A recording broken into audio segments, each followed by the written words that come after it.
今天很高兴接受贝里斯新任驻台大使梅凯瑟阁下呈递到任国书，我要代表中华民国台湾政府及人民表达最诚挚的。On September 12th, President Lai received the credentials of new Ambassador Extraordinary and Plenipotentiary of Belize to the Republic of China, Taiwan, Katherine Vanessa Meighan. And this year, Taiwan and Belize mark their 36 years of diplomatic relations that have seen significant growth in economic and trade exchanges over the years. And in this episode, I get to talk to Madam Ambassador Meighan, who is a distinguished alumna of National Zhengzhi University, about her new appointment and what she is looking forward to accomplish, and how she thinks education exchanges, women's empowerment, and new avenue for trade and investment can strengthen ties between Taiwan and Belize. I'm very, very excited to be here. I'm looking forward to a great discussion. Thank you so much. To start our conversation, could you help our listeners get to know Belize a little bit better? Oh, absolutely. So let's see if we can find some fun facts about Belize. So first and foremost, Belize is the only English-speaking country in Central America. That stands out. We also have the longest living barrier reef in the world. The longest in the Western Hemisphere and the second longest in the world as well. So Belize is a treasure. It's very different. It's a young country. We got our independence in 1981, and we celebrate, as you said, 36 years of diplomatic relations with Taiwan. And most certainly, I think there's a lot of commonalities between our people. Our people believe in independence. They believe in democracy. They believe in self-determination, right? Charting our own course as a nation. And you said it very, very well when you said that there's a lot of complementary values between our nations, and those values keep our relationship very strong. Belize achieved its independence from the United Kingdom on September 21st in 1981. It sits on the Caribbean coast of northern Central America. And in 1996, the Belize Barrier Reef, one of the Western Hemisphere's most pristine ecosystems, was designated as a UNESCO World Heritage Site. And most importantly, Belize is one of Taiwan's 12 diplomatic allies. For the past 36 years, many students from Belize came to Taiwan to study under Foreign Ministry's Taiwan Scholarship Program. And Ambassador Meighan was once a recipient herself of the scholarship. Right. So yes, that's an interesting path. That's an interesting part of the path of my story, if you want to say it that way. Yes, I studied here and I got my IMBA, which is an International Masters in Business Administration at National Zhengzhi University 20 years ago. And of course, that was a formative time, very absolutely mind-opening and absolutely fulfilling experience as well. What it has done for me as well is, and it really is a full circle moment to come back to Taiwan in this capacity. So it's given me the opportunity to be able to come back here with a deeper understanding and connection for Taiwan.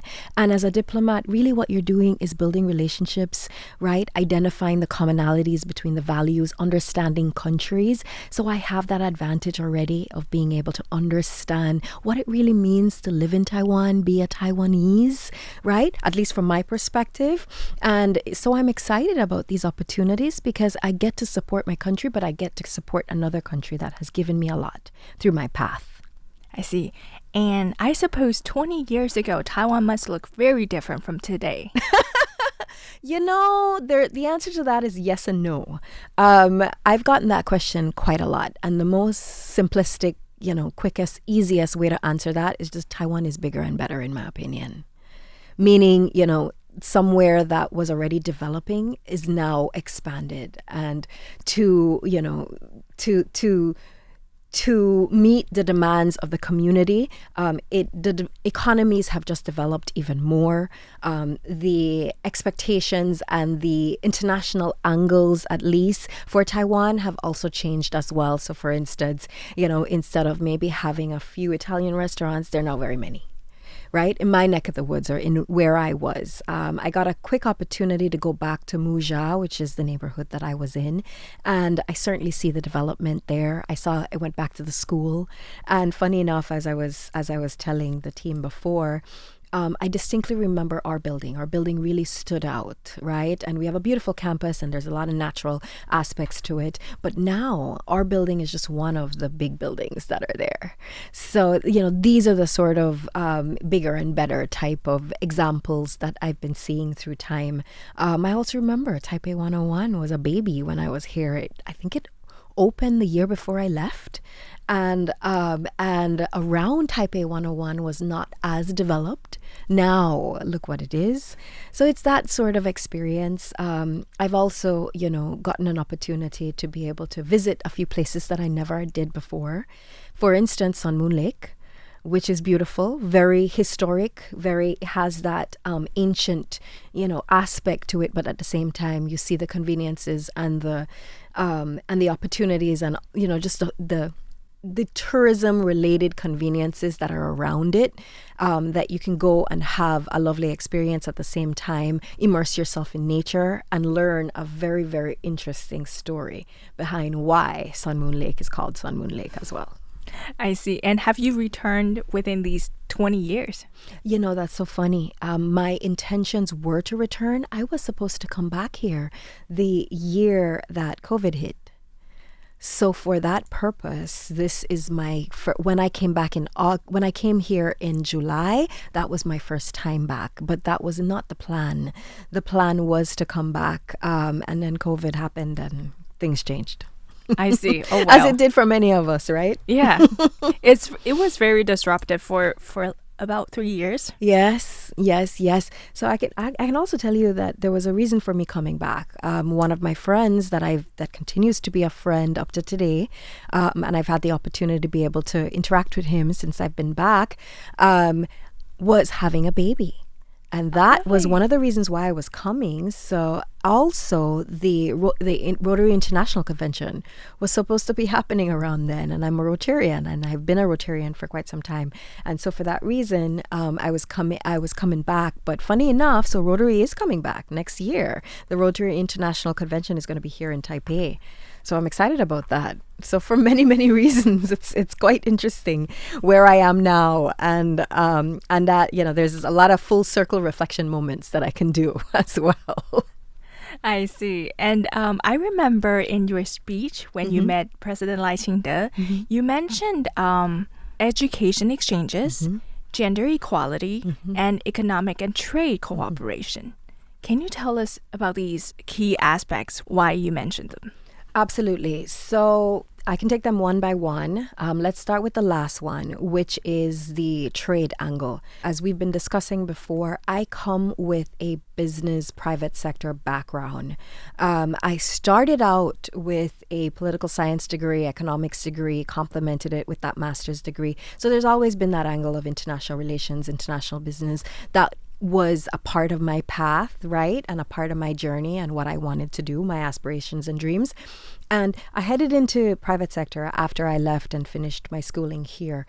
And that gave me an opportunity to see where there is so much potential in terms of trade and investment for Belize. And, Taiwan has so much potential and opportunity.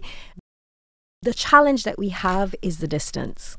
So my quest and my challenge and what I'm challenging myself to do is to try to find the ways in which we can build those connections and bind the tides that connect us wherever we can to see where there are opportunities for trade and investment. We know that, for instance, we've now gotten an FDA, right? Approval for them from your FDA for the importation of shrimp. That's a huge opportunity. We have another product that we're looking at, which is cacao. Belize, interesting enough, has the geography and has the right climate, the soil content, etc., that is perfect for the growing of cacao. Cacao is the main ingredient for chocolate, as we know. And it is... So there's a lot of opportunity for us to be able to provide high quality, right?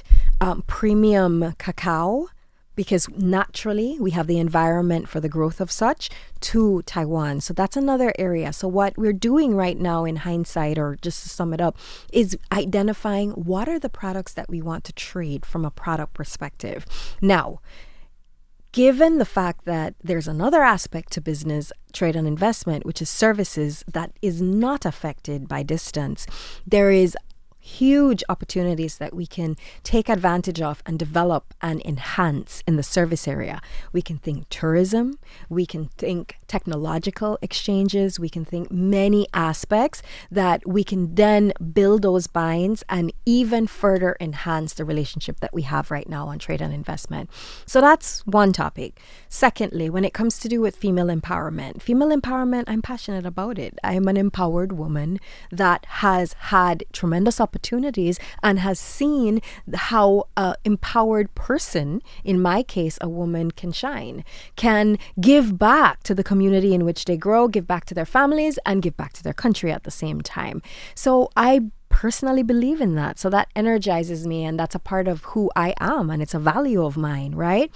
I can also attest and give you a specific example from my past experience where I have seen that the women empowerment projects in Belize, for instance, have had tremendous effects. I was lucky enough to lead the charge for our Rotary Club when we got a grant from ICDF in Belize to establish a program that was called Aspiring Women Entrepreneurs. The nickname was AWE. And ultimately, the project was to bring young entrepreneurs together, young female entrepreneurs together, identify what product line they wanted to enhance, give them an opportunity to learn from mentors, so on finance matters, marketing matters, etc., product development matters, and then showcase their product and showcase them along the path of development for their business. And that, in a sense, really stands out as just one example of how impactful these women-driven projects can be. These ladies, believe it or not, there's one of them that now sits on the Belize Chamber of Commerce and Industry Board. There's another one that has created not a Belize city business, but a countrywide business for themselves. There are others that have expanded and created their own storefronts as well. So we certainly see that. And what I love most of all from that experience, because we actually, funny enough, we have a WhatsApp group and we communicate on the WhatsApp group up to today. And what are we doing in that WhatsApp group? We're sharing ideas. We're encouraging each other. We are talking about our successes, and those things matter. Right? So it's like building those networks and encouraging each other and showing how you can be one of those examples of success as well. So that's an example that I can give you. And as I said, there are many, many, many other projects that have done the same thing in different ways. And on the educational front, so again, if I can liken it to my experience, I'll tell you that 20 years ago when I came, there were 2 scholarship holders from Belize. Now there are 64. That came in September of this year. Look at the opportunities as well. The Taiwan scholarships range from international business, international trade, academia, meaning, some level of going back and becoming a professor, right? So the arts. You can also think about the fact that there is IT related courses and degrees that you can get, engineering courses, health courses. These are things that shape the dynamic of what your country become. Education is power. Knowledge is power. There's so much we can think about. We've learned through history that tells us how important education is. And so these opportunities that Belizeans are really grasping and taking advantage of. Imagine a young lady from a farm in the Toledo district getting the opportunity to come here and become an engineer, right? And change their family dynamic and their life, right? Also, somebody else coming from an urban area and being able to create a young business, a business that then becomes a part of a network of entrepreneurs and enhances the middle class. These things are tremendous. So, and again, these are just a few examples, and we can go on and on about them. But the educational paths and the educational journeys of all these individuals that have come and gone back, and some that remain here actually, and have their lives. They have kids, they have wives, they have husbands. So it's incredibly fulfilling to hear those stories, and most importantly, it's incredibly impactful, and it just continues to build those bonds and those connections to Taiwan, and it also shows us that that these relationships over time can reap benefits for so many, right? And I'm talking about the Belize benefits, but as well, the Belizeans that come here and contribute towards the community, that, talk about their culture and learn about the Taiwanese culture. And that builds, again, those connections and those relationships that are long lasting, that are not to be forgotten. I'm 20 years later coming back and look at these opportunities that I've gotten as well. And I can tell you I'm not alone, because I've met other diplomats as well that have had a similar path of studying here and then now getting the opportunity to become an ambassador. So amazing. It's working. Yeah, absolutely. In a simplistic way, it's working, and working very well. Yeah, and I think you coming here as an ambassador also gives Taiwanese young women aspiration. As someone who, say, a young female student who wants to be a career diplomat, they now can look at you and say, hey, there might be a chance for me to become Taiwanese ambassador to Belize someday. Absolutely. And I thank you for saying that, because that is my hope, that I can be an example that others will want to follow. One that, somebody who leads with dignity, with a lot of integrity, with a certain level of confidence. But, when you think about confidence, there also has to be the component of humility.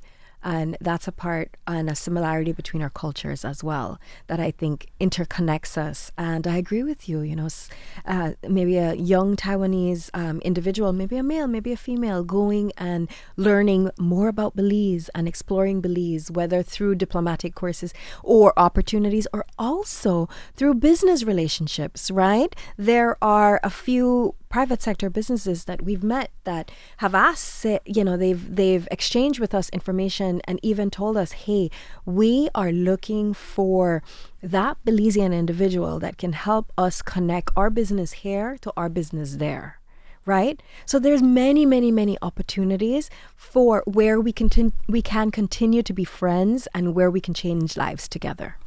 Now let's go back to Belize a little bit. You are the former president of the Belize Chamber of Commerce and Industry. Do you think this experience translates into your new role? Oh, absolutely. I think all life paths give somebody an opportunity to choose to become a better person or not. So this one, most certainly, and this is my last path before I came here, has helped to build my understanding of the general private sector business related needs of Belize. And that has only helped to enhance and helped me along that path of identifying a process and a potential plan and strategy on how we can connect, and coming right back to the trade and investment angle. So when we talk about trade and investment, that gets me incredibly energized to see where the potential is. There's a lot of opportunity between our two nations to work together and work together in a mutually beneficial way. Right? So Belize gets the opportunity at advancement, technology, development opportunities, even logistics, right? There's a lot that we've been talking about. And so I prefer to not dive into the details too much because it's still in the development stages. but there is just a huge amount of tremendous opportunity, and that Belize Chamber of Commerce and Industry perspective and experience gives me not only the network to be able to communicate back with the right people to gather the information that we need and build the bridges and build those connections, but it also has given me an incredibly important perspective, both short, medium, and long term, actually, to be able to guide and be a part of that process, so that when we move in a strategic way, we're achieving the advancements and achieving the goals that we want to achieve. Thank you for listening to this week's special episode of The Divide. My name is Iris Xu. Until next time.